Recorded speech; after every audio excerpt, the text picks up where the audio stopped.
Paano ba gumawa ng content sa Reels? Ito ang tips para sa inyo, sundan nyo to para malaman nyo.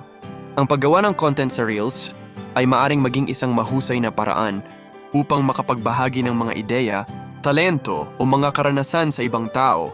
Narito ang ilang mga hakbang at mga tip upang makapaglikha ng mga epektibong content sa Reels.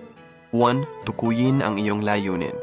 Bago ka magsimula, tukuyin mo kung ano ang gusto mong makamit sa iyong content. Gusto mo bang magbigay ng impormasyon, magpatawa, or mag-inspire? 2. Alamin ang iyong target, audience. Tukuyin mo kung sino ang iyong target na manonood. Anong edad, interes o mga karanasan ang mayroon sila? Pumili ng isang interesanteng paksa. Pumili ng isang paksa na interesante at makakapag-ugnay sa iyong target audience. Maaring ito ay isang tutorial, isang review o isang personal na kwento. Gumawa ng isang script o outline. Gumawa ng isang script or outline upang matulungan kang mag-organisa ng iyong mga ideya at mag-stay on track. 5. Kumuha ng mga footage.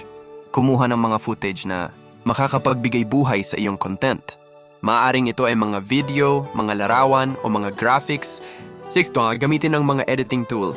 Gamitin ang mga editing tool upang mag-edit ng iyong footage at magbigay ng isang professional na hitsura sa iyong content. 7. Magdagdag ng mga caption at hashtag. Magdagdag ng mga caption at hashtag upang matulungan kang mag-promote ng iyong content at mag-akit ng mga manunood. 8. I-upload ang iyong content.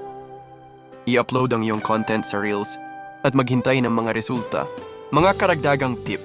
Maging original at kreatibo. Maging original at kreatibo sa iyong content upang matulungan kang mag-stand out sa mga ibang content creator. Maging consistent. Maging consistent sa pag-upload ng mga content upang matulungan kang mag-build ng isang loyal na audience. Maging interactive. Maging interactive sa iyong mga manonood. Sa pamamagitan ng pagtatanong, pagbibigay ng mga challenge, o pagtanggap ng mga feedback, sa pamamagitan ng pagsunod sa mga hakbang at mga tip na ito, makakapaglikha ka ng mga epektibong content sa Reels na makakapag-ugnay sa iyong mga manonood at makakapagbigay ng mga resulta na gusto mo.